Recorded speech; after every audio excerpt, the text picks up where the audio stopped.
Welcome to Reels on the Rocks, the show where your hosts Whiskey and Sweet Tea discuss film from the unpretentious perspective. We're having a retro film revival here at our little speakeasy, so settle in and enjoy Paper Moon with us.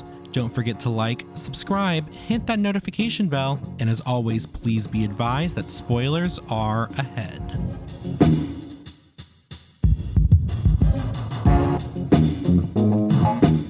Welcome back, everybody, to another exciting installment of Reels on the Rocks. That's actually a very perfect intro for this. I don't know. To me, it sounds like, a retro sort of movie promo. I guess. If I had more of a Jack Benny voice, I'd do a radio play sort of thing. But I'm not that well prepared. But yeah, welcome back, everybody. Hope you enjoyed our one anime episode for the last month. Been a busy year for both of us, so we're just trying to keep up, but hoping you guys are still enjoying listening to the show. I hope so too, because otherwise, what are we doing here? Right? So, before we get into T has topics to talk about, but I just wanted to say, in my super secret day job that none of you know what I do, I actually ran into a couple who produce a podcast that's Dungeons and Dragons related. The husband is one of the hosts and his wife is an editor, but hello to the Break, Battle, and Roll podcast. Nice meeting you guys, and if anyone who's listening to us also happens to have an interest in tabletop RPGs, I'll just send you over their way, because they look like they have a pretty nice show. Love that. And as you all just figured out, Whiskey's day job is that he's a nerd. Yep. I work at Medieval Times. The cat's out of the bag. Oh, I used to have Medieval Times flags in my room because I thought they looked classy. But I never got to go. When I was a little kid, I thought it was a neat idea, and then I got to an age where it seemed almost cringy. So maybe one day I will go. Yeah. No, I get what you're saying. You're just kind of just plus it's like, oh, you can watch jousting. It's like, you can do that at the Renaissance Fair too, and it doesn't feel as or at the weird at the Excalibur in Las Vegas. Yeah, that too. I don't know. There's options. I don't want to if you like Medieval Times, don't want to hate on it, but I don't know. There was a sweet time when I would have been super into it, before the age of maybe 14. And then there was a point, where it's this is kind of embarrassing. So I don't know. But so I'm intrigued that you have a slew of mini topics. So what's up, T? Right. Okay. So there's just some stuff happening in the movie industry recently. And first we'll start off with, Kevin Costner. He left, what is that show called? Yellowstone. I can guess two of them. I heard about this. Yes. So he left, Yellowstone to pursue these other projects, and I believe this is one of them, this Horizon movie that he did. But I guess now it's really actually it's kind of confused because Deadline's reporting it as Horizon 2 has been delayed, but USA Today was reporting that it was canceled. So I'm assuming they just mean delayed though. Indefinitely. That's the wording I saw in the headline I saw today. So did you know anything really about this project release date? Because the more I was reading about it, the more it's almost it sounds like he was trying to do sort of a TV release schedule, but on a movie theater level. Yeah, so I didn't read anything about it. I don't know if somehow you've been missing it or if for some reason my theaters, but every single time for the last month or 2 months I've gone to the theater, there has been a trailer for Horizon Part 1. Okay. So it looked good, and I noticed that it was the Part 2 is coming out in just a few months. So I was okay, so I guess he finished everything, and it's just a really massive movie that he's releasing in parts instead. Right. Because I will say that it looked like a movie. It looked it didn't look like a TV movie. Although these days, that's kind of skewed because TV is pretty high budget these days. Right. But it looked fine. It just looked kind of weird. It's also I couldn't really pick up exactly on a story. It just seemed like kind of generic cowboy movie. Mm-hmm. but he was directing it, so that was another notable thing. I feel like that might be his directorial debut. I don't know if he directed any episodes of Yellowstone or if I'm forgetting a movie that he starred in that he directed. But when I saw that, I was like, huh, that was fast. Didn't Horizon like just come out like a few weeks ago? So I went into the comments just to see like, oh, what are the, it's Facebook, what are the boomers saying about it? It's like their kind of movie. And everybody was complaining that it was 3 hours too long. So I don't know if it was a 3 hour movie or the runtime was even more nightmarishly long. But, that was like a thing that was brought up last year about movie runtimes is everybody is saying they're too long, with like the average movie length last year coming in at about 2.5 hours. And still, like, if you poll people, like, people will say that the average movie or the best average like movie time should be 90 minutes. And this was something I complained about with some of the Oscar contenders this year. I personally think Killers of the Flower Moon did not need to be 3.5 hours long. I also, like, I'll give it to Oppenheimer. It did not feel like it was 3 hours long, so at least it didn't, like, waste time. Like, it felt like it used its time well. Right. But it's just something, like, it's baffling to me. I feel like it's just a lot of these filmmakers throwing their weight around, because I'm sure you got this in film school too, T, but I was told cut everything out, make it as short as possible. Exactly. Do not waste, so it's, I get that, like, I'm sure early in these filmmakers' careers, it's like, they want to keep everything in, but they don't have as much clout or influence, so they have to cut, they have to kill their darlings, as they say. Right, but now that they're, like, famous, they can just make like a 12-hour movie. But the reason I bring that up with Kevin Costner, I don't know if this was his directorial debut or if he's been doing this a while. Like if the movie, if all of the people are saying it's too long, and apparently he's like the star and he doesn't even show up until like an hour into the movie. Like, what, and that too, the fact that I've seen the trailer over and over again and I couldn't tell you what it is about other than, I don't know, cowboys settling the West. I mean, like, from what I saw in the trailers, like you said, it was like insert generic cowboy movie here. But what's interesting about really quickly about like the 3 hour movies, I know, and there's probably, like film aficionados who are listening that are just like cringing at that. We're like, oh, films are too long. It's I don't think they should be. I just kind of just feel like it's like almost like the reason like movies from like not forever ago, but older movies were always so much longer is because for the longest time that was kind of the only sort of visual moving, picture sort of entertainment. It was an event. You go out, you do this thing, and this is all the time you had to tell a complete story. This is before they even thought of like really dividing things into separate movies. Like the first notable example I can think of where they did that, of course I'm probably wrong, was the last Harry Potter movie, which I honestly think they just did to drag out the franchise longer. Well, and also Superman 1 and 2 originally was just one Superman movie, but it was so long they're like, let's make it into 2 movies, and that's like a whole other thing. Yeah. I disagree with the notion that movies used to be longer, though. Some movies used to be longer, but they were called epic movies, like that's true. Your favorite film of all time, Gone with the Wind. That was not a normal length of time for a movie, like 90 minutes, or even if you go back to like the earliest days, like during the silent movies, a feature was usually about an hour, maybe an hour and 10 minutes. A lot of famous like Charlie Chaplin movies, or if you even like, me being a horror fan, if you go and watch Nosferatu, that's like an hour long. The Cabinet of Dr. Caligari, about an hour long. So like there are exceptions. A few months ago, I hadn't watched it in a while, so I felt like watching the Sound of Music. Oh yeah, forgot that movie was 3 hours long. But you know what else those movies have is an intermission. Yes. So, like, I disagree with the fact that movies used to be longer. They used to have a couple of exceptions, but usually they were kind of spectacle movies, either big musicals or just epic movies, and they used to be like a big deal. Like, these were like the A picture, you know? And there would actually be an intermission as if you were watching a live show.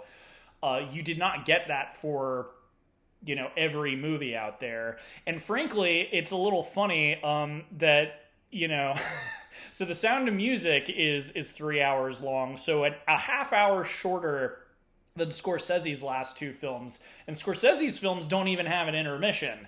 Yeah. Actually, you just gotta sit there.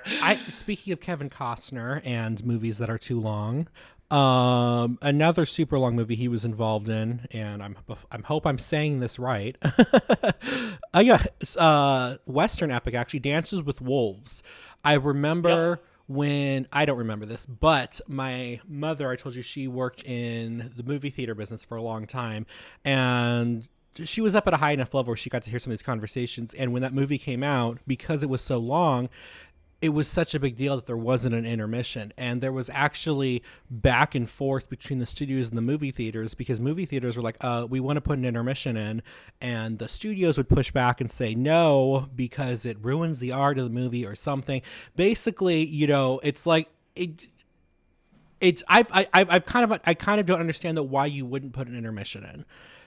But like, this has been a discussion for for a while with longer movies. It's like, for some reason, at some point they decided, I guess, that intermissions weren't classy, I guess, is the only thing I can think of.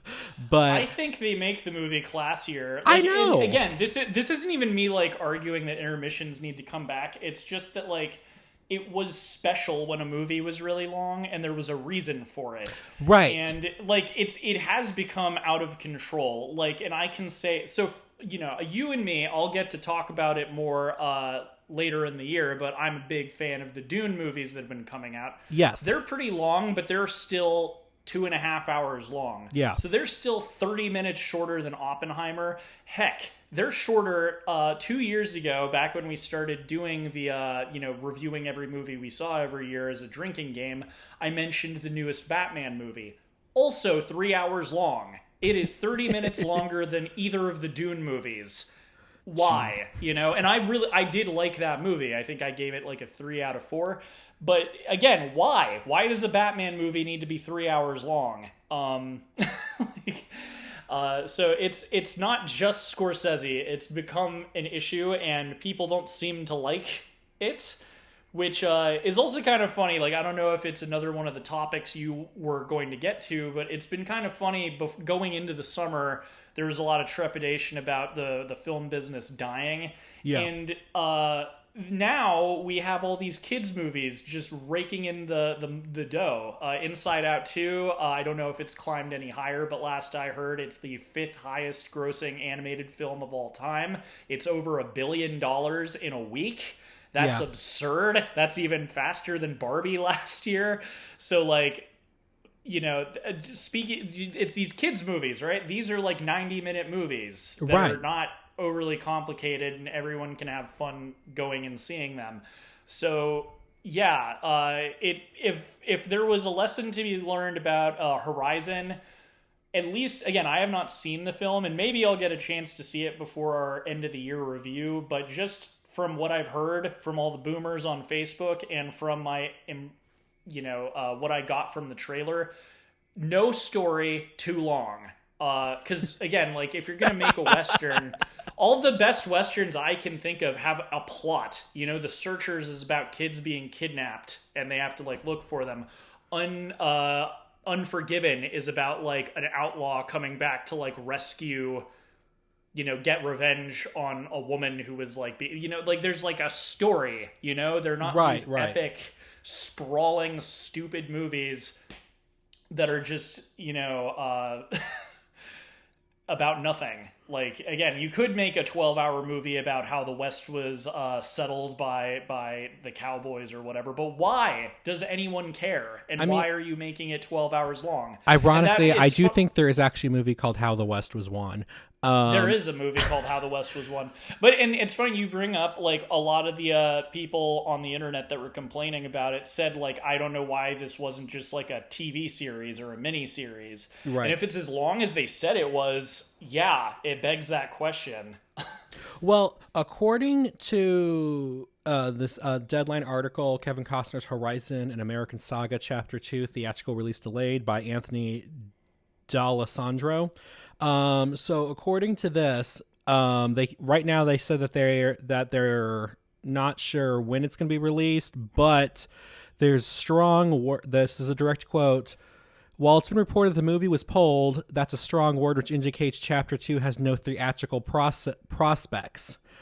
So that's interesting. And there was still supposed to be a Chapter 3, which Chapter 3 is supposed to cost, according to this article, in excess of $100 million. Dude.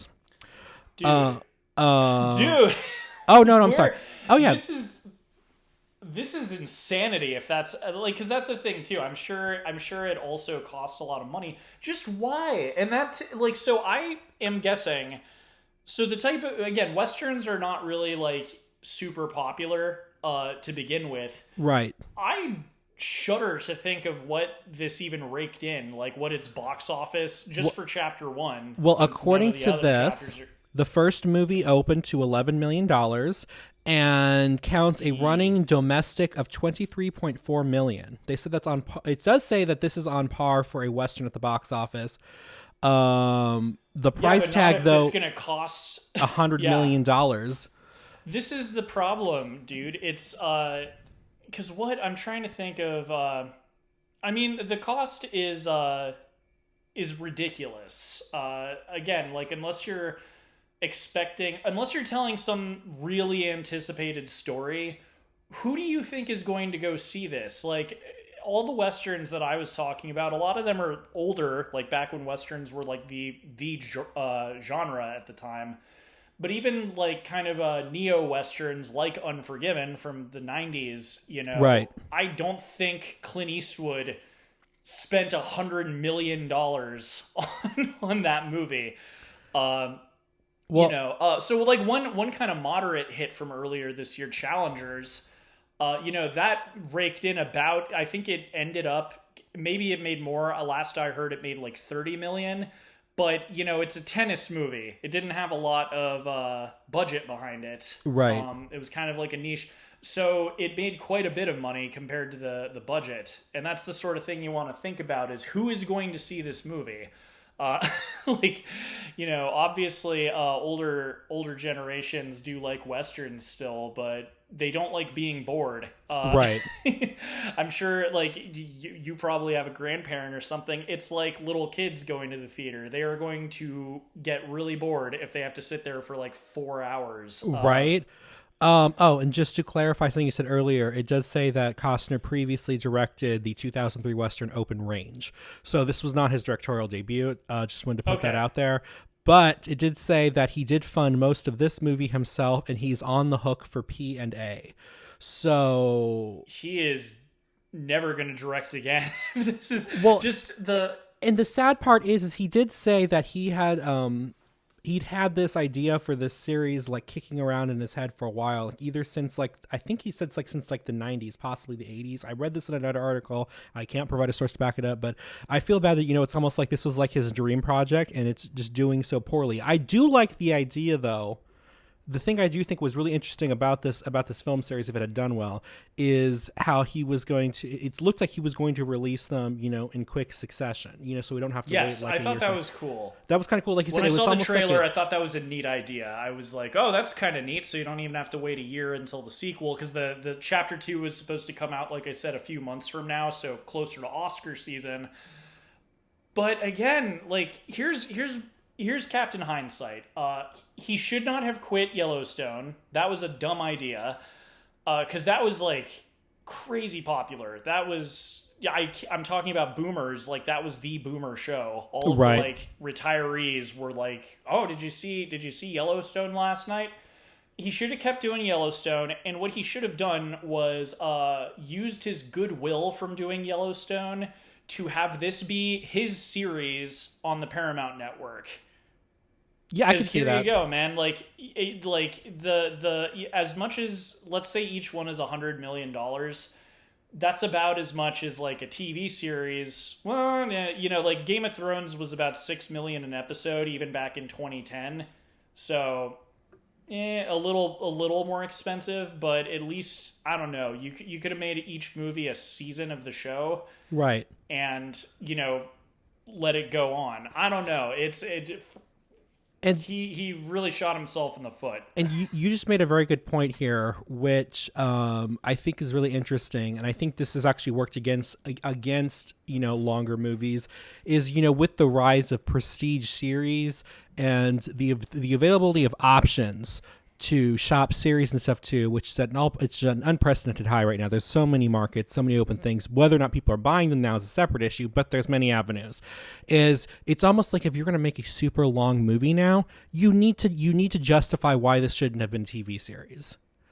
Yes. So, and I don't think that's something the Horizon did. But enough about Horizon. Moving on to our next topic. This is interesting because I actually kind of forgot about these, but in an article in Deadline by David Hayes, published about 2 days ago, that the owner, Chicken Soup for the Soul, will be Entertainment will be liquidating in a Chapter 7 bankruptcy, which means that they will be shutting down all 24,000 Redbox kiosks. No, I don't use them as much anymore, but I gotta say, man, when I was either, in college or like when I was living in my shitty apartment in my early 20s, it was kind of nice. So the one thing I really liked about Redbox was that you could rent movies before they were available. Right. Like in that window when they weren't in theaters, but they weren't on Blu-ray. Oh, they had the So that was Redbox cool. release. Yeah, I thought that was neat. It's one of those things where I hate to say I'm not surprised. Plus, a lot of people do kind of rely on those for like, and I never used the video game rental side of it, but that was another cool thing. If you wanted to play like the new Assassin's Creed, but you didn't want to buy it, Right. because you knew like I'd probably get bored with it after a week. Boom, just play it for a week. You're all set. You So just that unlocked is- a that core is memory. sad. I just remembered the commercials for GameFly. Yeah, no, GameFly. It's sad. I hate to say I'm not surprised. I'm not, but it is sad because it was a very niche market that was very useful. Back when I cared to like, oh, I missed it in theaters, but I still want to see this movie, but I don't know if I want to. Well, you know why? Especially doing this show. It's so easy to find stuff rentable to stream. Right. That's why. Back when I was using it, I talk about it was like when I was in my early 20s and broke.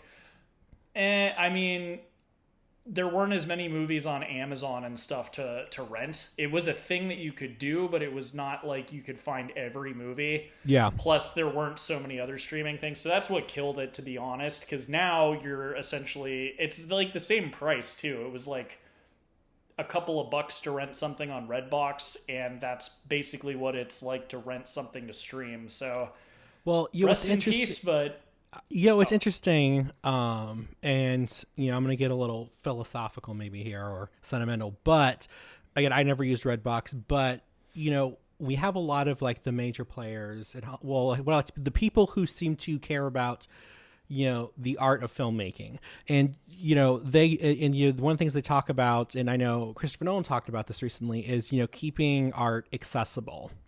And that's one of the reasons why he's been pushing physical releases, because you can't put that behind a lock and key and then decide when you're going to release it and then take it away. Basically, make sure that gives most people an opportunity. So for a lot of people, though, I still feel like Redbox was, especially maybe for people who people who didn't have a lot of money, Redbox may have been an option for them, for to see something like if the way that they could watch something if they didn't have a smart TV or something, they could watch something on their TV was through Redbox, and I think it's interesting when there was talk about potentially TCM shutting down.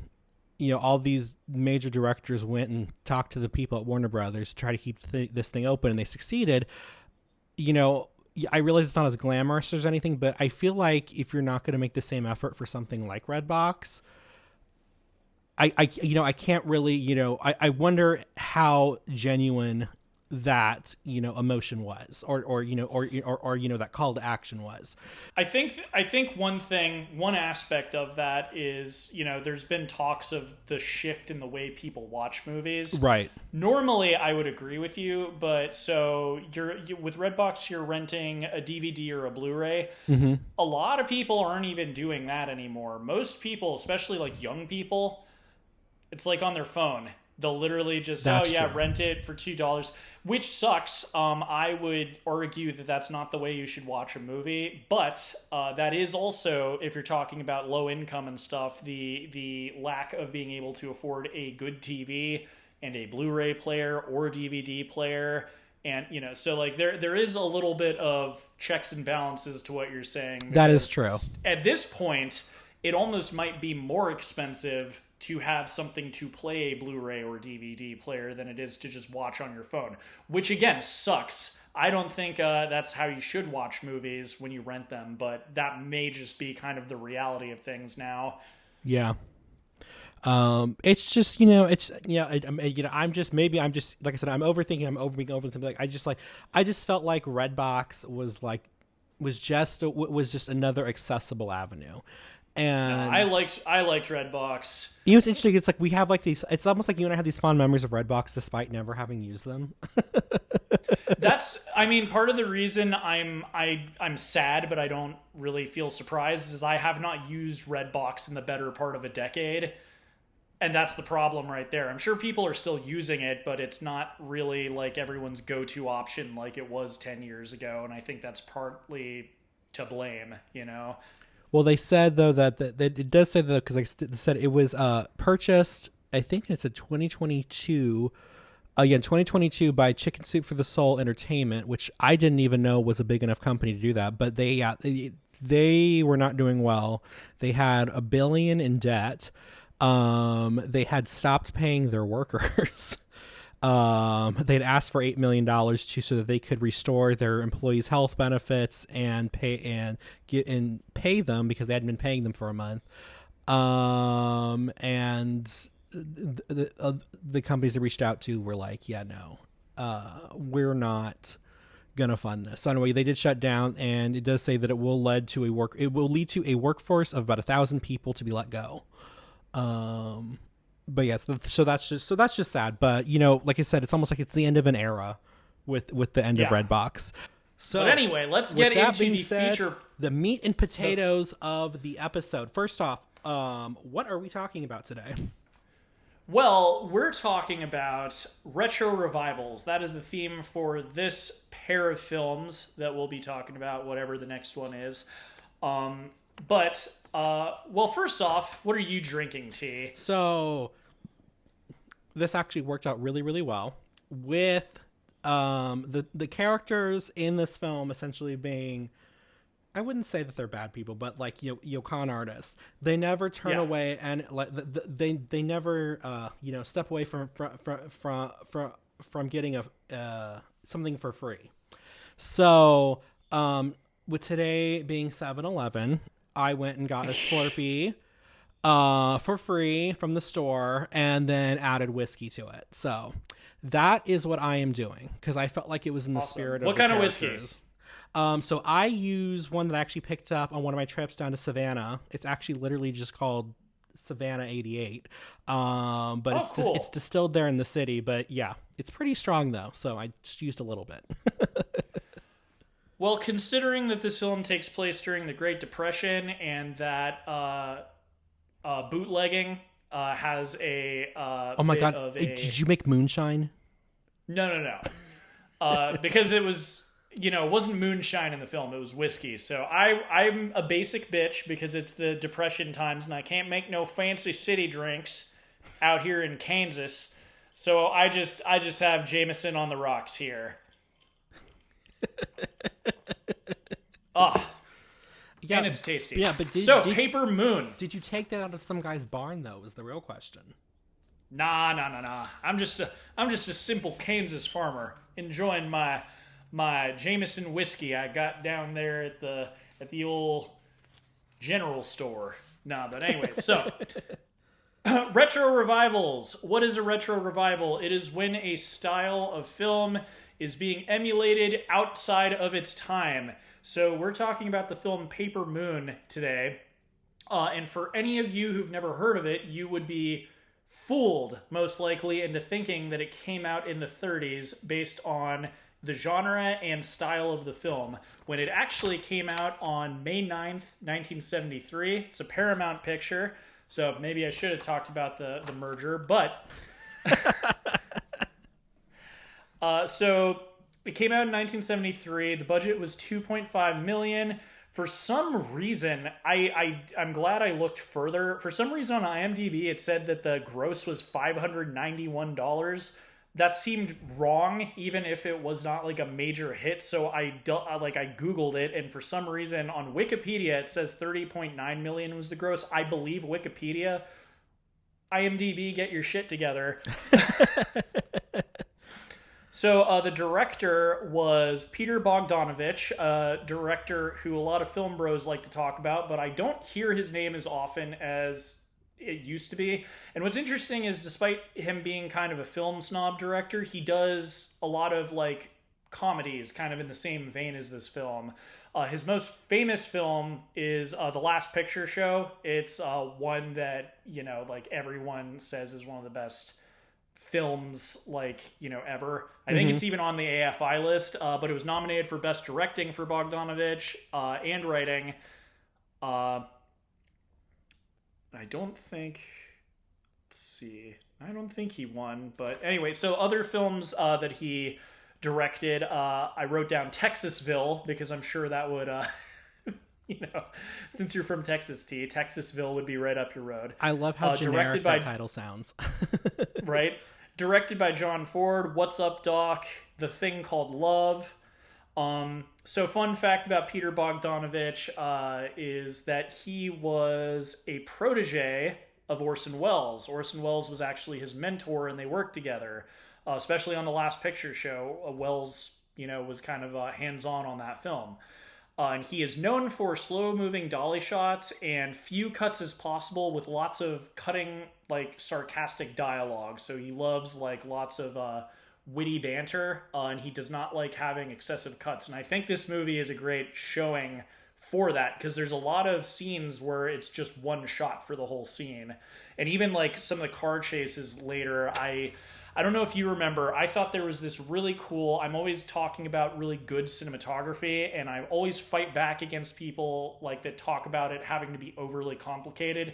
In my opinion, you can be a genius with cinematography without doing anything too crazy. I don't know if you remember the part in the kind of a chase scene in the movie T, but there's a bit where they're going down the wrong road, and Mose is like, oh no, it's the other way, after, Addie corrects him where the bridge is. And so he makes a U-turn, and then the car chasing them, follows behind them. Right. When he makes the U-turn, it is simply just a camera on a tripod, and it follows him turning, and then when the car follows him, back around the other way, it's simple, but it's also complex, because there couldn't be any camera setup, because it not pans, I don't want to be one of those people that says pans for everything, but it follows the car in a 360 degree angle, but it does it in an opposite circle for each car. So I don't know if you know what I'm talking about, but it's like it's a one shot. There's no cuts, Okay. but it shows all of the action. If this were the type of show where I would be able to bring up a clip of what I'm talking about, I would. But that is to me like excellent cinematography. You don't need any editing. You just need all of the action to be done perfectly on, the take.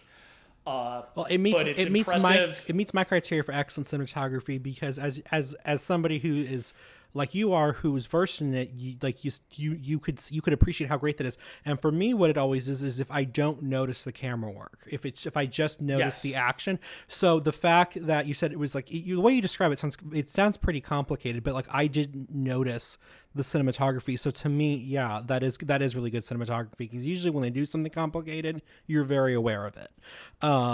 So yeah, I agree with you. I think that is great cinematography. Absolutely. So, whatever. I'll get into this next part. So, well, I hadn't even finished all the fun facts. So, it's starring essentially two people, Ryan O'Neal and his daughter Tatum O'Neal.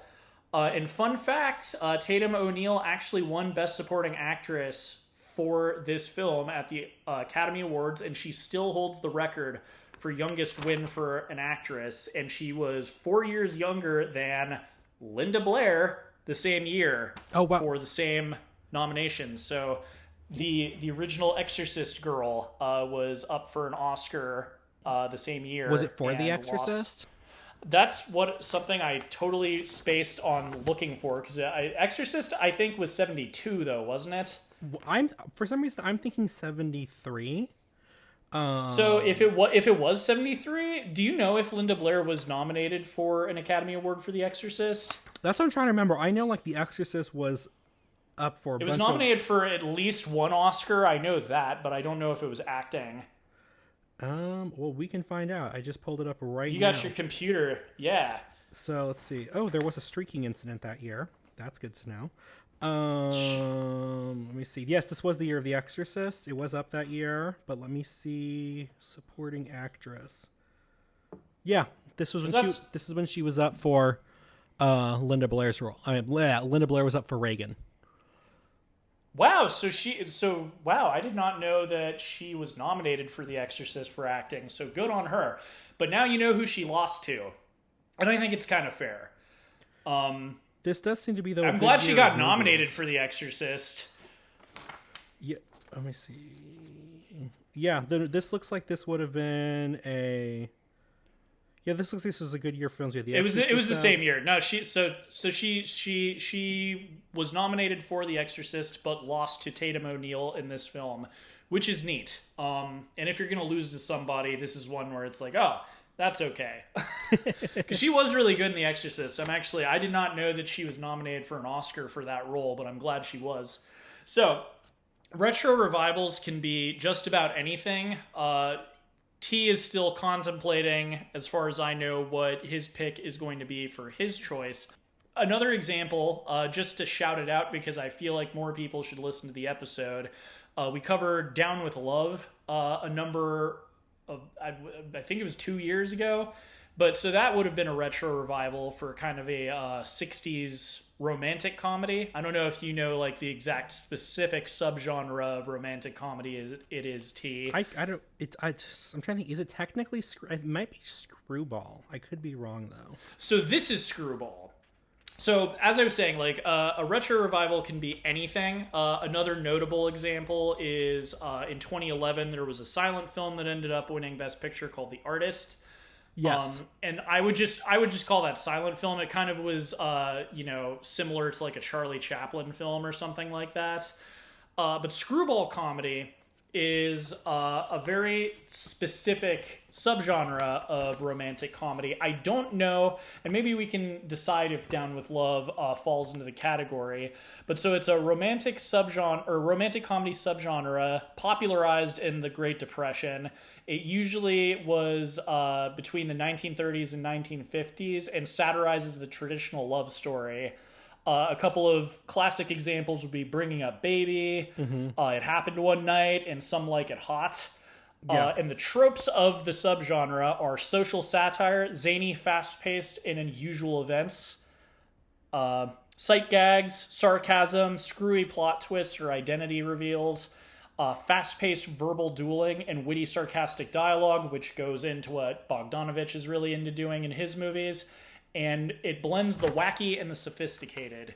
So I guess based on those criteria, would you say Down with Love is a screwball comedy? Yeah, I mean, can we talk about the bizarre plot twists and identity reveals?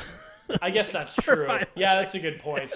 Go listen to that one. Another one. I feel like I brought this up in our Dumb and Dumber review, which also you guys should listen to. Because I was talking. It's been a while since that review, but I was kind of, if I remember correctly, sort of openly wondering if that was a modern screwball comedy, because you wouldn't think, oh, it's not a romantic comedy. Well, technically, Jim Carrey's character is in love with a woman who doesn't know he exists. So it's sort of, and it is satirizing the whole, oh, I've got to travel across the country for my love or whatever. There's lots of sight gags.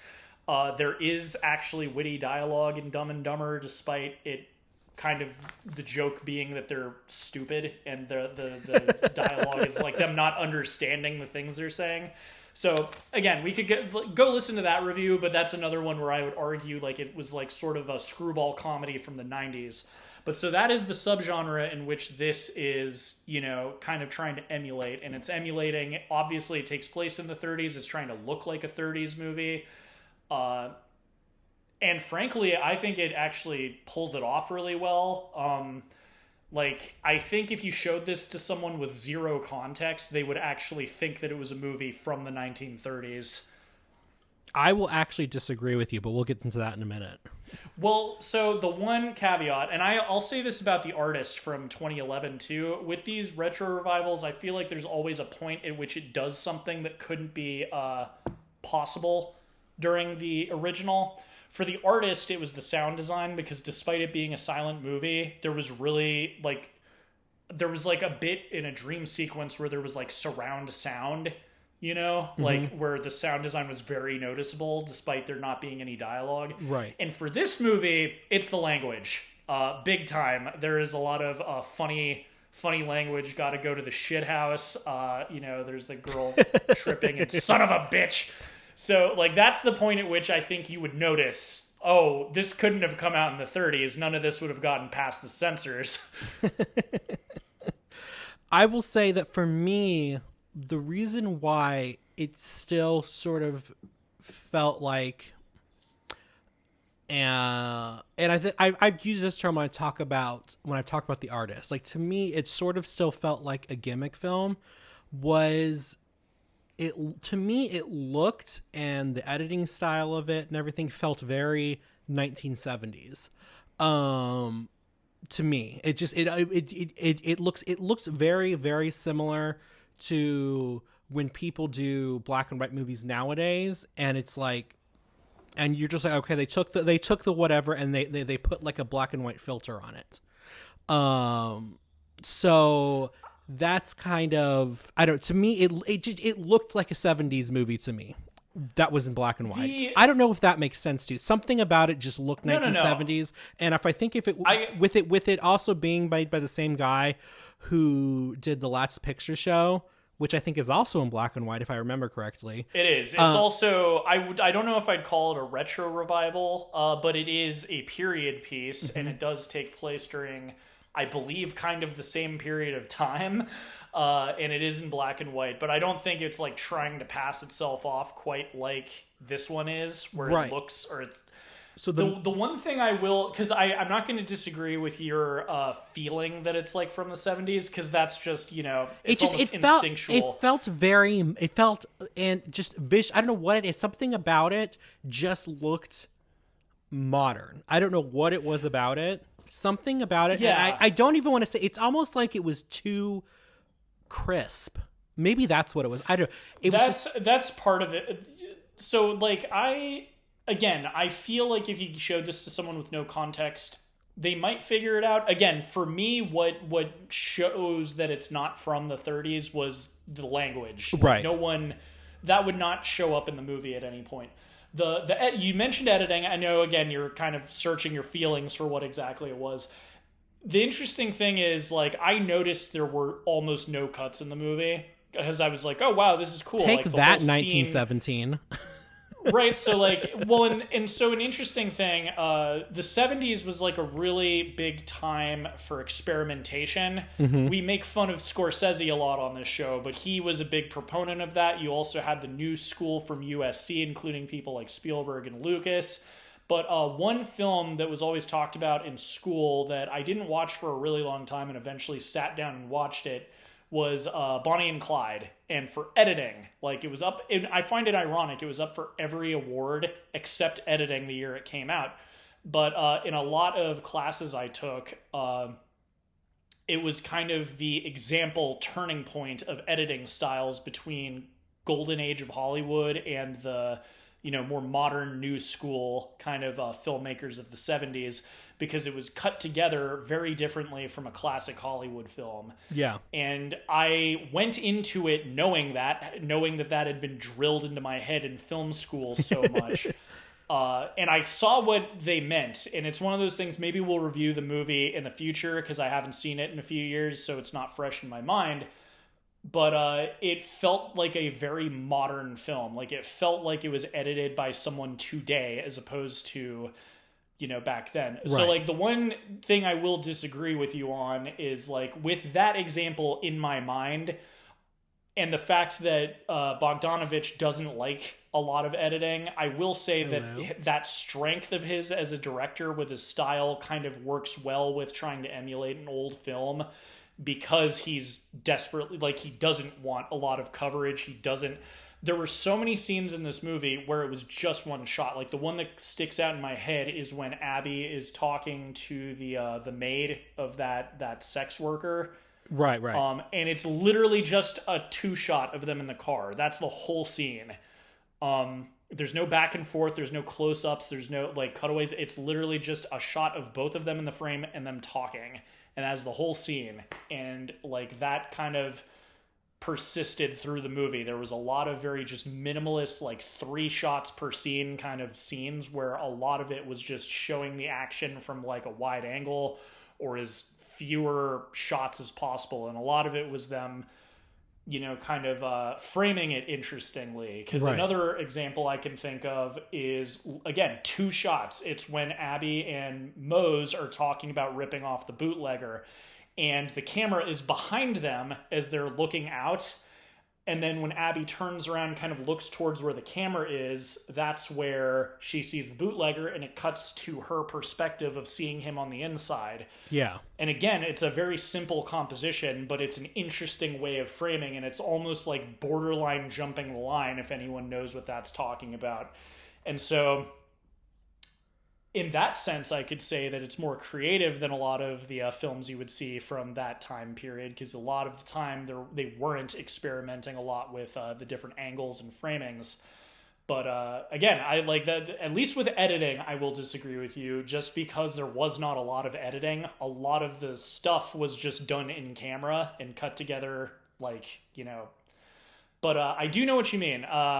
It's one of those things where it's like I can't put my finger on it, but something about, like I said, like you were talking about, it felt very made today. I don't know what it is about that, but something. I think if you showed it to someone who doesn't watch a lot, like if I took like a Zoomer. Oh my god! Or like like a you know what I mean? Like if I got like a 13-year-old currently and just sat him down and put this movie on and said this was made in the 1930s, I don't think they'd be able to tell me I'm wrong. You know what I mean? I think if you watch a lot of movies, you can tell, because there's like some things about it. But I think if you just showed this to the average Joe, they would not be able to disagree with you. So I will say the only thing though that was obvious that, like I said, because I said it felt modern, but if you look at it obviously, and this bugs me. I don't know why they did this. Maybe you could explain this. The opening credits for the movie. Yeah. So it starts off with the font that's actually on the poster, which I thought was kind of hilarious because, in my opinion, it was hard to read. And I thought that was kind of making a joke about the over-stylization of the stuff they used to do. But then when it gets to the actual credit part, it's like, it's not, it's almost like it's like an Arial font or Calibri or something. I don't know what the font's called, but it's a sans serif font, and it looks very like office building 1980s. I don't know what I don't know why they mixed those two fonts, but it was weird to me. I was like, these two do not jive together. I don't know if you noticed that. I didn't. I was too busy kind of being like, that's a criticism I would have, is I feel like even in the time period there were more interesting title sequences. Yeah. Like, I was watching this with my sister, and she was just like, is the movie over? Because I didn't tell her what the deal was with the movie. I just said, oh, I'm watching this for the podcast, want to join me? So she thought there was like a glitch, and it was like the end credits. I knew better because I'd seen the movie before, but yeah. while we were awkwardly waiting the 30 seconds for the movie to start, I was kind of thinking, this sucks. Like, why? I know this is supposed to be an old movie, but I feel like they had more interesting title sequences. Like, right off the bat, I'm thinking of like Wizard of Oz. It was also just titles, but with like an overture. But there was like stuff to look at. It wasn't just like a black screen. So I don't know. I didn't notice the font, but I did think, wow, this is kind of a lame opening title sequence. I feel like they could have done something creative. That's, to me, feels... See, that's one of those things, but like I said, the lack of creativity in the title sequence feels very 70s to me. That's a good point. That is a good point. It might just be a stylist thing. But other than that, I can see, though, what they were trying to do, though. So I do get something, because it reminds me a little bit of... It's not as... What's the word I'm looking for? It's not as slapsticky, but it sort of reminds me, especially with the kids, of the Apple Dumpling Gang. I don't know if you ever saw that. I think that's from like either the 60s or the 50s or the 70s. It's like two kids somehow who are, I think they're orphans. They somehow get involved with these two like bandits. So it kind of reminded me a little bit of that. Not as slapsticky though, but so I did kind of see what they were doing with like an older sort of film. Absolutely. So outside of it feeling like 70s or not 70s, what did you think of the movie? Also, had you heard of this one before? So I hadn't heard of it. However, I think I had seen this before, because, or at least I'd seen the ending somehow, because the ending was very familiar to me. Because I remember thinking, because I had not seen the movie before, when she comes running down the road at the end of the movie. And because like the first time I saw it, the first time I remember seeing it, I remember seeing her at the house and then running down the road. And I remember thinking, this dumb girl.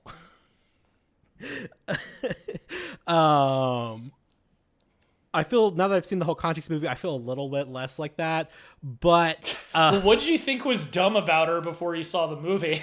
Well, because I hadn't seen the context of the movie, so I was like, why is this person leaving this like super nice, not like super nice, but like a comfortable, nice home, and running down a dirt road with this guy who has a truck that doesn't even have a door on it. I mean, like, I gotcha. But again, that's because since that had been my entire experience of it. But I remember that ending for some reason. But so I had seen this film before, but it wasn't about it. It didn't like sort of wow me, but there's something. It's again, it's one of these that's hard to describe, but there's something comfortable about it, and I can't tell what it is. It's kind of one of the reasons why I've always sort of like defended like network TV. Like when people are always like, I don't watch network TV. I'm like, well, congratulations. Do you want a medal?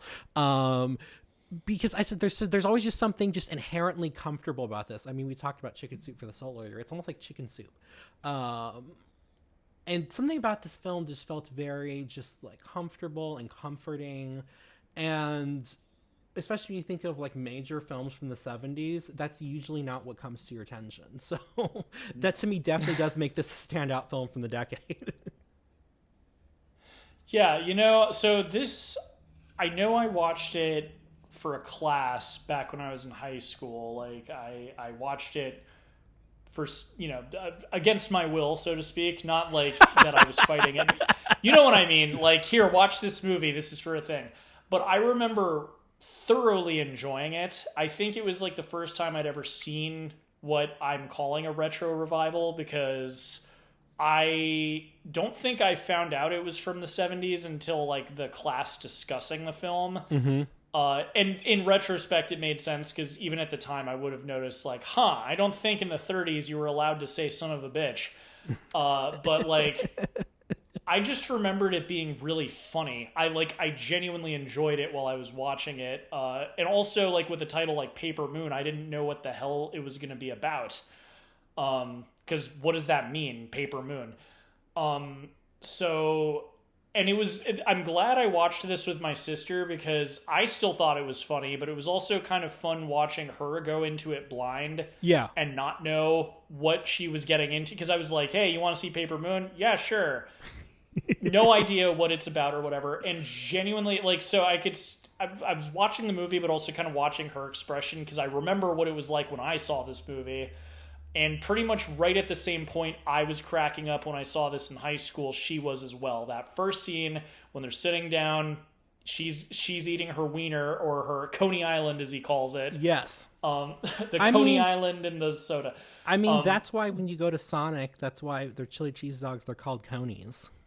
No, I get it. I mean, hey, Coney Island's also where the hot dog eating contest just a few days ago. Yeah, but we boycott that now because they banned Joey Chestnut, and it's like they did, and they banned him for the dumbest reason ever too. It's like, oh no, he was sponsored by a vegan hot dog. So what? It's like he's still going to eat your meat hot dogs. He didn't even make vegan hot dogs, so they can chill out.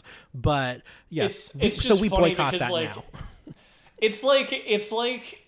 Someone made the comparison. It's like banning an athlete because they took a sponsorship with like Wilson basketballs. So Spalding is like not letting them compete at this.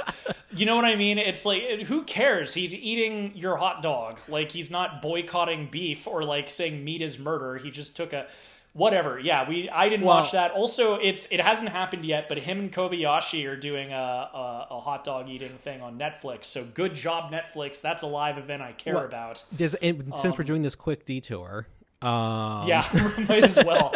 This quick detour into the hot dog eating contest. So my dad like considers Joey Chestnut his personal hero. So, you know, I'm like, Dad, you need Joey Chestnut merch or something like that. Anyway, so my dad actually found out he should meet him.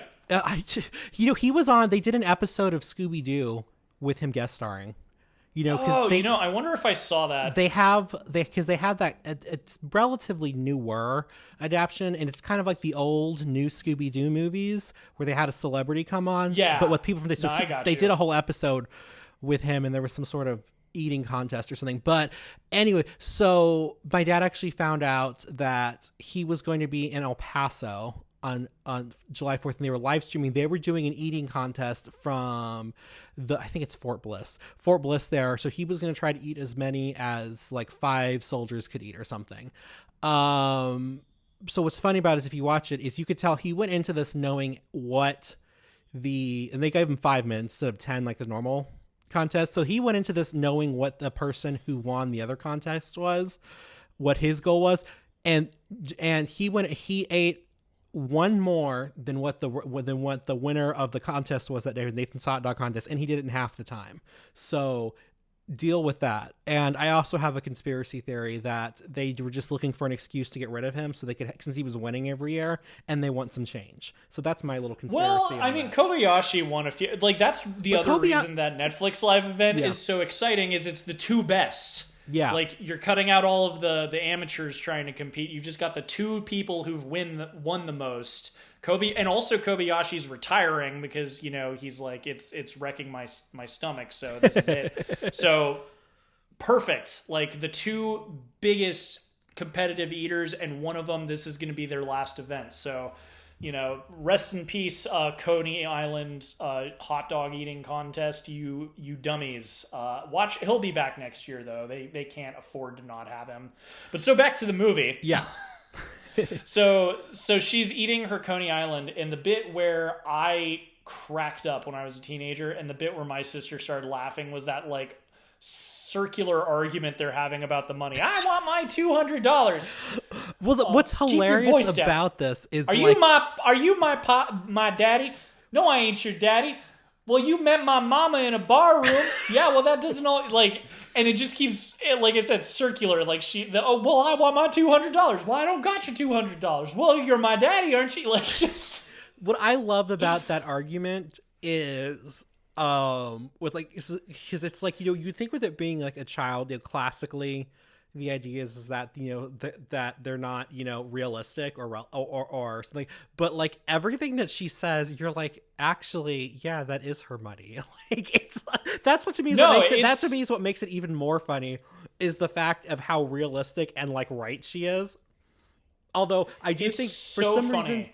and I actually have something more to say about this topic when we get a little bit later into it. But I was like, I kept waiting for, I don't know why, and I think it's just because the way shows and climates and everything are today. I kept waiting for her to be like, I'm gonna yell that you touched me or something like that. I don't know why I kept waiting for her Yeah, to say that, and I just think it's it's, just, you know why? It's because that's where that would go today. Like, if yeah, this were a modern comedy, that's where that would go. yeah. Because, oh, we got to be shocking to be funny, which I'll let you keep going, but that's going to lead into a point I have about this movie.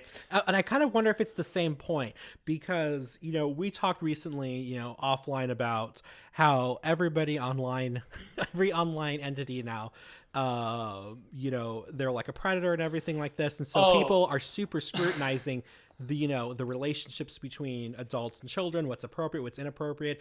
And I wonder if this movie could be made in the same way, like everything else in the movie, be made today, because people would be like, why is he like hanging out with this child of his own free will? That's a little I don't creepy. think it would. I don't Do you know think what I it mean? would. So that's not what I was going to Oh, get okay. to. But what I so the reason why I don't think it to some people, because some people are very sick in the head these days. I know what you mean. We talked privately about the to catch a predator phenomenon these days, with online creators really wanting to Right, right. get into that. Some people, that's just all they think about, because that is so in the zeitgeist right now. I don't think a normal person would make it naturally go that way. I think someone trying to be shock funny would make it go that way if they were writing this. Or make it But appear to the the average, outside characters. the reason why is simply because most moviegoers watching this film are going to assume that he is her daddy. Because why would he agree to any of this? That's also And true. not only that, but there's also some, as I mentioned when I was listing off all of the details of this is a father-daughter acting team. This Yes. is Ryan O'Neal's daughter. So, and my sister and I talked a bit about that after the movie. She's got her own theories or whatever. But just by casting that, obviously, Bogdanovich wanted there to be some natural chemistry, and I'm sure it helped that she actually was a very talented actress for a 9-year-old. But I do think that they are kind of trying to subconsciously give you the impression that he is her dad, because you're also reading the credits. Like, if you're a grown up like who watches movies and reads the credits, you're going to notice, oh, that's his daughter. Yeah. So, and that's also where it's like you've got his chin. Like, it's meant to be funny, but it's also kind of to subtextually, subconsciously make you assume that he has to be her dad. Right. And then other things, like, as I said, why would he agree to ferry her? I know that he found a way to make some money out of it, but it's like a lot of his actions in the movie kind of make you think. And that's the great thing about the movie too. It never says one way or the other. He is at least adamant that he is not, but you never get any evidence one way or the other that he is or isn't. And I mean, frankly, I think the at that jawline period is of pretty time, damning. right? But so that's the reason why I don't think a normal, functioning, non-psychopathic person would not take the pedophilia angle, is the fact that you assume that it's her father. So Right. why would, like, unless it's going to be that kind of movie, like, why would it go in that Well, because direction? basically what I'm saying is just because, like you said, there's just because that's just such a phenomenon right now, is that people would instantly jump to, let's question this relationship between this adult I and think this crazy child. people would question it. Yeah. I think a lazy writer, because that's the other thing too, is this is based on a book. This is not, obviously someone adapted it for the screen and wrote a screenplay based on the book, but this is, probably the book might have even been written in the period of time. Mm-hmm. But so the point I was going to make about it is that, anyone who listens to our show knows I have a very dark sense of humor. I've mentioned this on some of our reviews, like Welcome to the Dollhouse and stuff. And usually when people say they have a dark sense of humor, that kind of makes people assume they think like saying racial slurs or something is funny. There's a difference between dark and edgy, just to be clear. Yeah, but so this is like an example of it did not need to go that far. You know, the reason I'm glad you brought up that angle is it didn't need to go that far. This movie is offensive in the sense that a 9-year-old is smoking. Yeah. I was like... That is shock comedy, and that is funny, and I forgot that was part of the movie until she did it, and then I started laughing my ass off, and so did my sister, because of just the shock of watching a 9-year-old whip out a cigarette and light up is really funny. Because and that's another thing where it's like, I don't think you could do that today. I think a lot of people would find that really crossing a line. I don't think so, because... Sorry to break it to you guys, 9-year-olds probably did smoke in the 1930s. Well, what I love about that is the fact that I know she at least smokes in front of 2 characters, one of them being Mose. But for some reason, I'm thinking other people do. But the only one who ever says anything about it is Mose, which I think is supposed to speak to kind of like the relationship, like as far as how he cares. Well, and again, the movie is father-like. The movie is subconsciously trying to make you think that he's her father, because no one cares about it except him, and why would he care if it's not his daughter, you know? Right. The only time he like makes a... And he claims it's because the sex worker he is riding around with doesn't like the cigarette smoke, which is probably true. She seems a bit high maintenance. But... Can I just say also, like, again, speaking of, like, it being offensive without, at least to me, crossing a line, I just thought it was funny. She kind of has this way about her where she's like, oh, I'm a dancer, I don't know if you noticed this, but, like, her show at the carnival listed, like, on the outside printed with, like, a painting of her dancing in, like, a Princess Jasmine getup. It says harem slave. Oh my God. I'm just like, this is so beyond wrong. It makes sense because of the time period. I mean, this is like the sort of thing where they'd have freak shows and call them freak shows and stuff. And obviously, if it's like someone's dancing exotically, they're not just going to say like, ooh, belly dancer. No, harem slave. She's from the Middle East and she was a slave to a king's harem or something. It's just, this is what I would say is like dark comedy, because also like there's the whole morality of what they are doing. This is a film about them basically being con artists together, and but what's interesting about that is you say about the morality of this, but it's like once she joins the team, once Addie joins the team, their team suddenly gets morals. And if you remember the scene I'm talking about where I was going to bring it up. I know. Oh, go ahead then. No, you go ahead. I've been talking a lot. I have a feeling I know exactly what scene you're going to talk about. Yeah, so because his whole shtick was he would just go to people's like houses and pretend he'd read their the death announcement in the paper. He'd go to the houses where these widows were and would say, "Oh, your husband had ordered this Bible. It hadn't been paid for yet. It's printed with your name on it." And he had a whole way of doing that in his car. And then he would con them out of, it was usually like $8 or something, which was a lot of money. Actually, I forgot something, but I did look up when they do go to that, that one house where there's that sheriff guy with her, and she says it was $12. I did look at that. According to an inflation calculator, that was $267 by today's standards, which I'm like, that's a lot. So fun fact, like I mentioned already, I'm a Dune fan. I've been enjoying the books. I like the movies. But so when the first Dune came out, it was 1965, and it was $5 for a hard copy, and it still sold over 1 million copies in 1965. But that was like textbook prices. That was like absurdly like. So yeah. Anyway, and it was actually for that guy, it was $24 is what she said. It was $12 for the lady with the piano. No, it was $12 for that one guy, which then there's that sheriff guy there. Normally it was $5 or $7, and so the first time, and the rich lady was $24. So it was $24 for that one guy. Anyway, I know the scene you're talking about But yeah, is I they go loved to his character. I was prepared to, you know me, I get a little bit on my high horse with characters in movies. Most notably, if you remember, Eternal Sunshine of the Spotless Mind. But yes, so I was prepared to hate these people, but when Addie did that with the woman who was obviously struggling with her, five, with six like kids, 12 kids, yeah, and she has no husband, which at the time was a big deal because this is still a time where, where men were considered the breadwinners Well, of the not only that, house. her husband died. Her husband is the reason they're doing the whole Bible thing. But and then Addie's like, "Oh, Bible's free." Yeah, she's like, this one paid. was paid for. We're good. Here you go. Thanks. And so I was like, oh my god, I love her so much.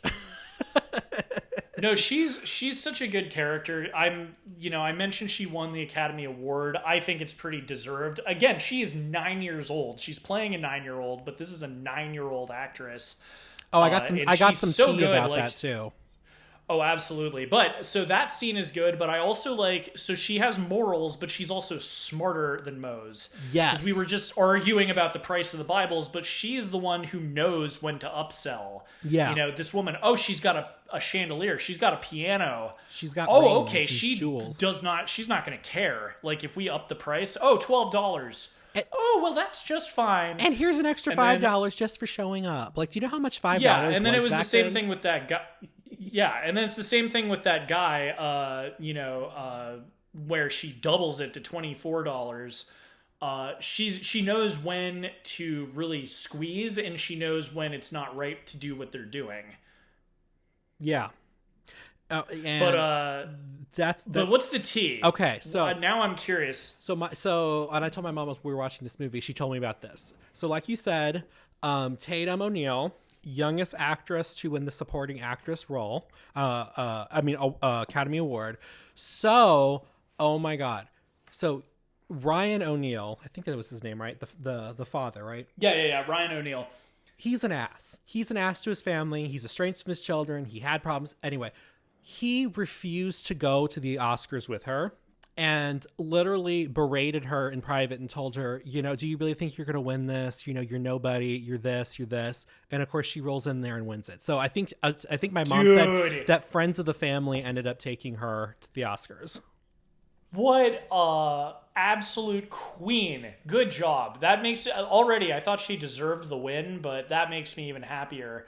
That also makes me, as I said, like they actually had pretty good chemistry. So it's kind of funny that I'm happy she outshined him and ended up winning over him, but like, he wasn't even nominated. Oh yeah, no, I know. I'm just saying, like, it's which I think is why he didn't want to go. That is wild. It's funny. You would have thought. That makes me think, I guess it must have been Bogdanovich's idea to cast her, because if he was that hostile, he probably wouldn't have actually wanted her to be in the movie. Yeah, I don't know what I haven't read a lot into his backstory, but yeah, I got the whole backstory from my mom about this, but I'm like, what an absolute jackass. That is crazy. But yeah, no, and it's like, and that too, she also has morals outside of their scamming. She's the reason that maid was able to go back to her family, because she tricked that hotel man into having relations with the harem slave. Oh yeah. Well, what's interesting also about that relationship, also it's going back to the morals of her character. She had such an issue with her at first, and then she kind of, learns to sort of, even if she doesn't like get along with her just a little bit, because she explains, listen, I know this isn't going to last. Men usually don't last with me. I like to enjoy my time with them while I can. And so I feel like Addie, she understood that, she went along, so she was fine with it until they took the money for the car. Exactly. And then she's like, okay, bitch, we're cutting you out. And that's true, but also not only, like, if that were and the then case, she gave her maid the money to go back home also. Yeah, no, exactly, but that's where I would say that she's more, because she could have just found another way to cut her out without getting the maid to be able to leave. Yeah. And same thing too, like, it ends up kind of being their downfall, but Addie is sort of the one who comes up with the idea to scam the bootlegger. Mm-hmm. Um, it's That was their Icarus moment. it is. It's their Icarus moment. It's also the one point in the movie where there's actual stakes. Yeah. Like I like that the movie, it's not aimless, it's not, but it's kind of one of those where there's not like a full story where there's like an objective. Like the closest thing to an objective is getting her to her aunt's. Yeah. But then that's kind of becomes, sort of a far off thing, especially when he picks up the sex worker and they're just sort of aimlessly on vacation for like 2 months or something. I know. He's like, we're on vacation now. She's like, we've spent so like $300. Like, can we stop? Like, that's the thing. Like, so the movie is he meets her, they start scamming people, they start comfortable, like getting to a point where it's a routine. Then they meet the sex worker. Then that's kind of a stint for like maybe 20, 30 minutes of the movie. And then sort of the final act 3, so to speak, is the whole scamming the bootlegger, finding out that his brother's a cop, getting in trouble with that, escaping, getting caught again, and then, sort of the climax of the movie. So it's interesting, kind of the organization of how the movie is laid out. There's not like a ticking clock. There's none, you're not sure when the movie is going to end. You kind of have a vague idea of when it could end, but you're not sure. I mean, you brought up... It's also not a super long movie. Like, speaking of what we were ranting about earlier in this episode, it's a tight 90-minute film. Well, technically 100 minutes, but, Yeah. I think it's like an hour and 47. It was longer for me because I watched it on Pluto and there was commercials every 15 minutes, which actually I didn't mind. Somewhat, it's really interesting. This is bizarre. I'm going to see if you understand this phenomenon. It was almost like it having commercials, kind of made it. Okay, let me try to explain this. It made it feel, and this has nothing to do with how the movie's made. This is not how it's meant to be seen or anything.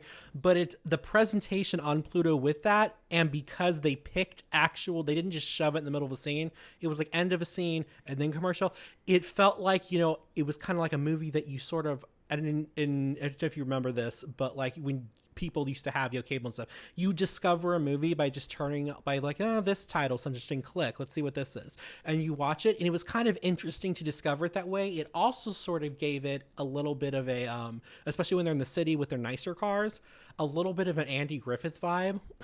When you came back from commercial break, you probably never watched that on TV Land, but that was on after the good shows were on, and there was always just something interesting about it going from color to the black and white car on the street. I don't know. Something about that was always interesting to me, and I really, really like that. So even if you could only see it on Pluto, I won't say I'm not going to say that the commercials are detrimental to the experience. I kind of think it gives you sort of a, I don't know, it's like a discovering a film thing. And it's interesting to watch it that way. I don't know why I felt to say that, but it's interesting. Yeah.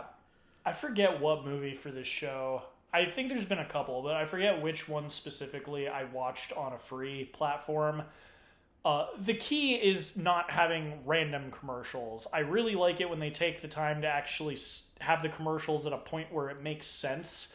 I think it's YouTube where it's like it's just every 10 minutes and it doesn't matter if it's cutting a character off mid-sentence. It's just, nope, commercial time. You know what? But like I hate it when they do that. That's all I care about. Like if there's going to be commercials, at least make it make sense where there's a break. Well, because all the commercials are for Paramount, which tells me, I mean, obviously Paramount owns this movie, so it's serviced to the station. So what they most likely did is Paramount sent it over with where the ad breaks are supposed to go. I kind of know a little bit about how this works right now. They probably did the cutting themselves, because there's actually I think they wanted to put X amount of breaks in. That's assuming what it was. But there was one scene where I'm like, we just came back from a commercial break 2 minutes ago. And the reason, and when, especially when you talk about the cinematography, this makes sense now, because with the super long takes that they had, the next thing that I'm thinking about it was one of these long take scenes, and they wanted to get all the breaks in there, so they put one a little bit earlier than, you know, an even division of it would be, but it works. So that's also the beauty of having the studios do it. I remember my mom telling me she said for the longest time, I think it was MTV, it was either MTV or VH1 was notoriously bad at putting commercials in. She says when they showed Moulin Rouge for the first time, they would literally be in the middle of a song, commercial break. And it's just like, could we finish, you know, the song? Like it would have been like another 15 seconds. But I digress. But yeah, so I actually was going to ask this because you brought up Dumb and Dumber as part of sort of a screwball comedy, which you said this is also sort of that category. Would you also classify this as a road trip? I would say this is a screwball. I would say this is a screwball comedy. I'd say Dumb and Dumber, it's debatable, but this is like textbook screwball. You know, it's exactly like this is when I say like a retro revival could be emulating any genre from any time period. Like, I would say this is specifically trying to be a screwball comedy from the 30s. Well, no. So, like, Dumb and Dumber, I would argue, was a 90s screwball comedy. And there's, like, other ones I could bring up. But, like, I just, based on the criteria I actually looked up that, like, clearly define the screwball comedy genre, I still believe that. But yes, what were you going to say? So because you brought Dumb and Dumber is also known as a road trip movie, and you were talking about how this movie sort of, until they get some major stakes, there really isn't a goal or sort of a plot. Well, would you classify this almost as a road trip movie as well? Because road trip movies are kind of like that. It's the journey, not the destination. You know, sort of. Well, and speaking of that, another classic screwball comedy that also is famous for sweeping the 5 major awards is It Happened One Night. Yes. And that is also a road trip movie. In fact, like a lot of the screwball comedies I think of are road trip movies. Like one of the later screwball comedies from the 50s instead of the 30s is Some Like It Hot. Yeah. And pretty much like most of that movie takes place when they're at the hotel in San Diego. But there is an aspect of that where they're traveling from New York to California, like with the band. Right. So like that's one of those things I was curious. Well, I was curious if it was going to come up. Like I wanted clearly defined criteria for a screwball comedy for the show. So I looked up what the internet had to say about what the criteria were. And part of it was I was also curious if road trip was going to be on there because every screwball comedy from the 30s I could think of usually involved a road trip. Well, you know what's fun? It's just because you talked about earlier how we roast Scorsese a lot. Speaking of it, not happened one night. Some Like It Hot. Somebody asked him one time, do you even like comedies? And his thing was like, well, I like Some Like It Hot. And I'm like, really? You couldn't think of anything newer than Some Like It Hot? That is pretty pathetic, man. Like, come on. Like, again, I'm pretty much like advertising our Dumb and Dumber review, but that's like one I would say is like a pretty classic comedy. And that was a very, more recent one. But I don't know. I lost my train of thought. But anyway, yes, so that's interesting. Maybe the reason why it felt so, like you said, it didn't really have like a set thing is because, I feel like road trip movies, I guess Dumb and Dumber had a goal. They were to get there. But you didn't know when they were going to get there. Yeah, exactly. I just think it's interesting. This movie, it does not feel non-structured or anything. It just sort of meanders because that it's likely going to end when she gets to her aunt's. That's like the very first scene in the movie is, oh, can you take this little girl to her aunt's? But, like, you're not even really sure at the midpoint of the movie if they're ever going to the aunt's because he doesn't really seem interested in dropping her off anymore. And they don't really seem to be headed in that direction. So I just thought it was kind of interesting the way that the movie was organized, like, narratively. Because it almost has, like, 3 distinct sections. There's the scamming at the beginning. There's the palling around with the sex worker in the middle. And then there's the bit with the bootlegger at the end. Well, so that to me kind of almost divides it into 3 acts. Yeah. But it's just interesting because it's not exactly a traditional way of organizing the narrative. Well, so let's talk about the ending because the ending is kind of interesting. And so we talk about there's obviously a set journey and there's kind of like this lingering, I don't know if you picked up on this lingering sort of sadness in the movie that's kind of held off. And if you think about it, when you talk about, I guess the goal of the movie would be getting her to her aunt's house, but that's for her. What is his goal? Or, what I'm trying to say? It's like, what does he do when he no longer has her, his life is kind of aimless. It's aimless. It doesn't really have a purpose, didn't have a goal, didn't have an end in sight. And when he had her, they were talking about buying a house, and they could, it's basically, it's almost like for the first time he was considering settling down. And that sounds bad in this context, but I mean, not scamming anymore. I don't. So there's different kinds of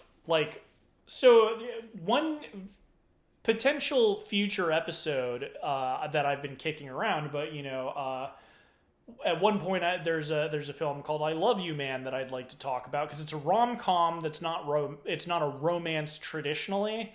We are so conditioned in film to think of only romantic love, right? Yes. But this is father and daughter love, yes. Right? So here, I'm going to answer your question. This is perfect because I had a kind of final question for you. So the book this is based off of is called Addie Pray, and that's a reference to when she was lying about her name because his fake name was Pray, and they did the whole Bible salesman thing. Could you be more on the nose?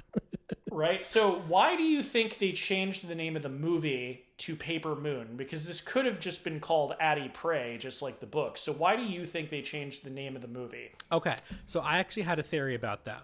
One, the title of the movie comes from the hit song from the 30s, but the symbolism in the movie was towards the beginning of the movie, or towards at least more towards the beginning, when they were at that fair or whatever. Middle. Oh, sorry, the middle of the movie. The middle of the movie when they were at that fair. It's right before they meet the sex worker. And and she wanted to take a picture of him on the moon with her. Kind of like, if you think about it, it's almost like a family shot. What do established and settled down families do? They do family photos. So, and then at the end of it, he gives her, she leaves for him the picture of her sitting by herself on the paper moon. So the paper moon to me was symbolic of, the potential future that they could have had as father and daughter, but also with the phrase paper moon kind of leads to me to believe also, people reach for the moon, they reach for the stars, but it's a paper moon. It's not real. So maybe it's also talking about, the reach that she felt, at least this whole movie, that she'd been reaching for a goal that had been unattainable. So there's several different, levels to look at it, but that's kind of where, I landed on it. The moon symbolized, the family end that she was looking for, because I get the impression that even when she had her mother, it wasn't like a family sort of life. So that was kind of what she sort of always wanted. So that I guess that's my interpretation of it. And I don't know why they changed it, but, well, I guess they changed it because maybe the movie is more about their relationship as opposed to maybe the book's more about everything from her perspective. I don't know, but that's kind of my interpretation of the title. Yeah. So you're pretty much exactly where I land in my interpretation of things, which is why so I answered your question with a question. You said there's a lingering sadness, and you question the screwball comedy romantic aspect of it. And I think you kind of hit on why it's so sad. And I will actually raise you a point. So the difference between the relationship between her mother and her possible father, she has a picture with her mother. I don't know if you remember, but in her little box with her cigarettes, she has a picture with her mother. That's right. I think that the lingering sadness comes from the fact that there is sort of an unrequited love. I think, as I said, the movie is really trying to subconsciously make you think this guy has to be her father, but he is denying it at every turn. And even if he isn't her father, she desperately wants a father, and he is just denying her that. And sort of there's that the picture of her alone on the moon is sort of symbolic in and of itself. And I feel like that's sort of what encapsulates that lingering sadness you're talking about. Is it's it's not, all the weirdos on the internet obsessed with To Catch a Predator. No, it's not that they're supposed to sleep with each other. It's just she wants that paternal love that she doesn't have. She's essentially an orphan, and he is denying her. And there is something really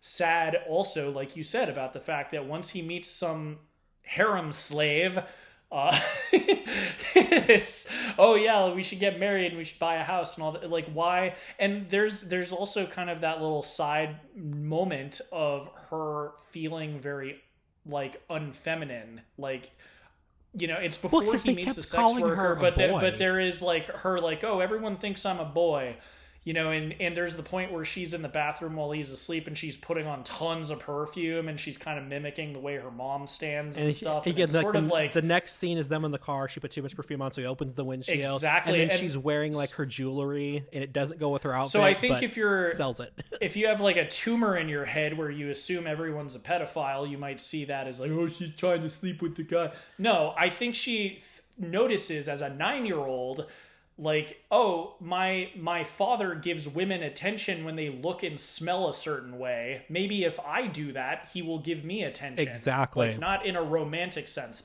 So like, and that is the key thing with screwball comedies too. It is not a romantic comedy. It is a where is the thing? It satirizes the traditional love story. So in Dumb and Dumber, you've got the delusional guy chasing after a woman who doesn't remember him, and kind of having a bromance with the guy on, you know, he's roommates with. In this, it's a father-daughter relationship. You know, this is not meant to be, and that's kind of an aspect of it that makes it feel very 1970s. Is the 70s was a much more cynical time.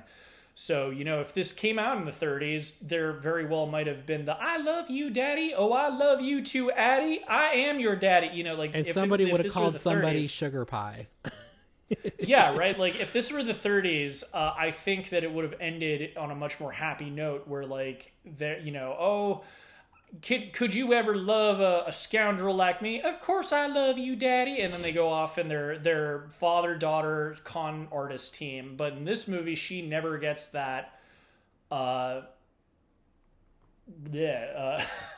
She never gets, you know, what we call in the romance thing the grand gesture.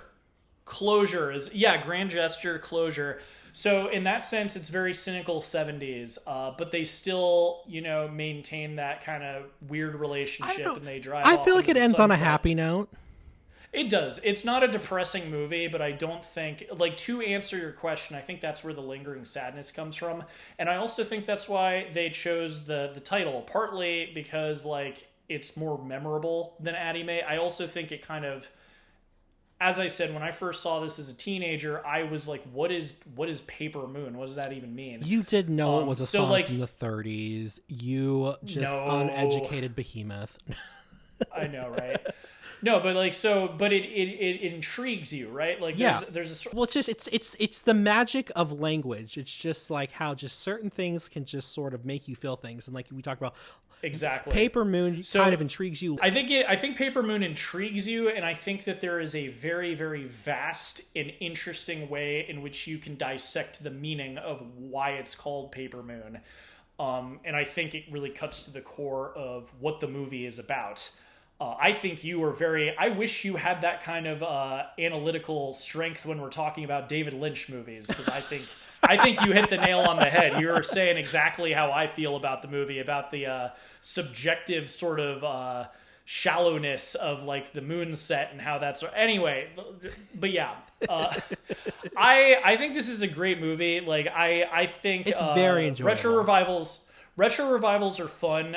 This might be a topic that we do later because there's a lot more that we could talk about. And I think they're fun that they come up every once in a while. And sometimes there's like failed attempts at them. Like when we were discussing which movies to talk about, I said like you could technically classify La La Land as a retro revival, but I wouldn't because I don't think it's very good at emulating what it's trying to emulate. I don't think it's very good, period. But that's just right.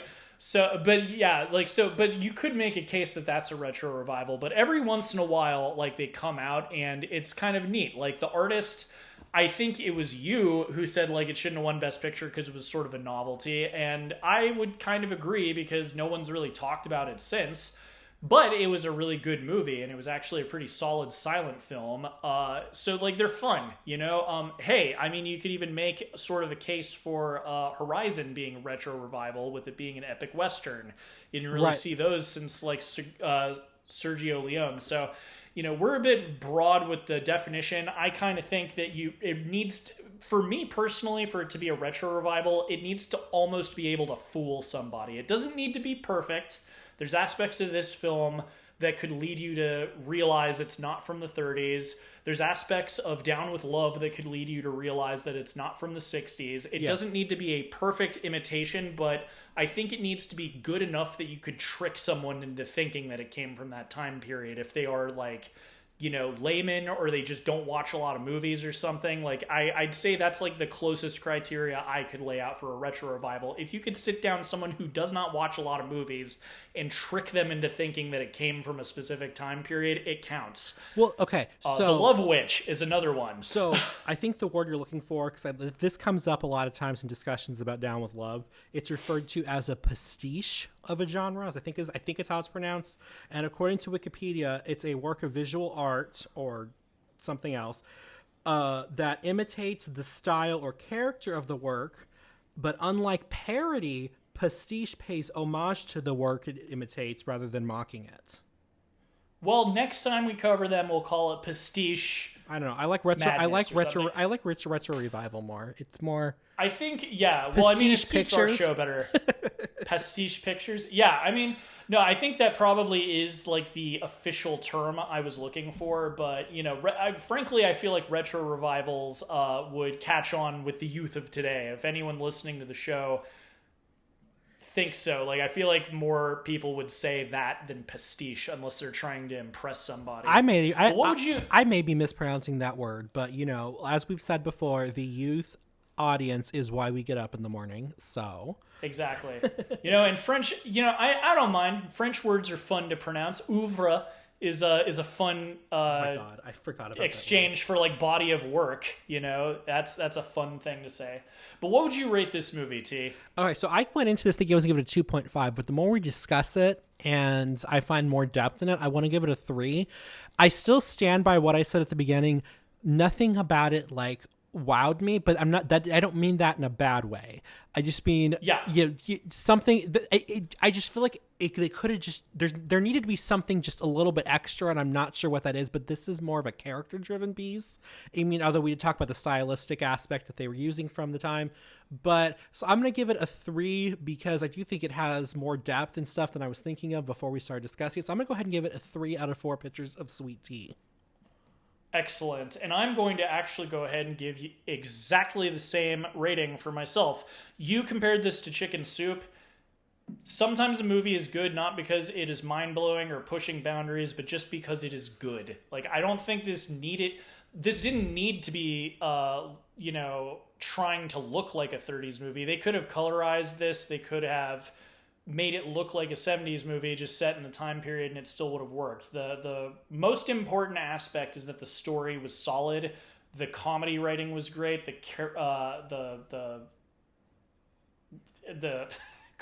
not charisma, the father and daughter it worked. It was, and most importantly for a comedy, it was the father-daughter chemistry. Chemistry, thank you. Like the father-daughter chemistry was there, and most importantly, it was a funny movie. And I think that the humor is transcendental of like time or time period, or I think you could show this to the same 14-year-old you could trick into thinking this came from the 30s, and they would think it's funny today. They'd probably still laugh at the girl whipping out cigarettes. They'd laugh at the scene with "Where's my $200?" It's just a good movie. And I think that is sometimes all it needs to be. It does not need to be a staggering work of art. And that's something I find kind of funny about Bogdanovich is maybe when we talk about in the future, if we do the Last Picture Show, I'll talk more about him and his personality.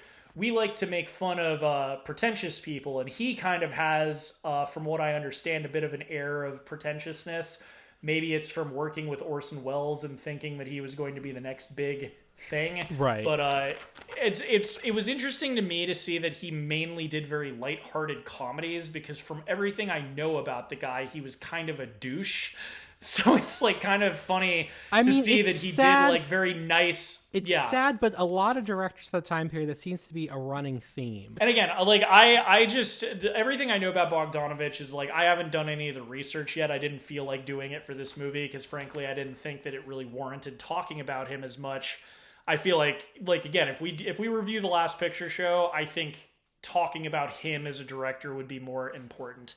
But yeah, 3 out of 4. This is like, as I said, it's a solid movie. I don't think you really need to care that it's a retro revival or the time period or anything. It's just really solid, like from the acting to the writing to the, and that too, like I'm always talking about cinematography. For anyone who is drawn to that aspect of film like me, I think this is easily worth a watch because I think this is a great teaching film for how to do cinematography without drawing attention to it, but also being creative. Like that was something I noticed while watching the movie, and then when I was doing the research and found out Bogdanovich was all about no editing or very little editing. Like I noticed that first watching this film, and that was something as I was watching, I was like, whoa, this is really cool. Like a lot of these scenes are extremely minimalist, but without being like boring. Right. And that's my thing with cinematography. I'm like, you can be not boring, but also not flashy. Like there's drawing attention to yourself, and then there is having no creativity in how you frame a scene. Yeah. And I feel like the best is like that happy middle where you're still lost in what's going on, but you remember frames of the movie because of a really cool shot or something, but it doesn't like take you out of it. Yeah. So yeah, but what do you guys think? Another little mini topic I didn't talk about was that they apparently are going to be adding comments to Spotify. So if that happens, feel free to drop a comment down. If you're listening to this on Spotify, if you're listening to this on YouTube, you can already do that. But thank you guys so much for coming. Check out all of our backlist of episodes. We've already listed a whole bunch in this review. But until next time, I've been Whiskey. I've been Sweet Tea. Keeping it Kino. And as always, suck it, Scorsese. Peace out, y'all. Bye.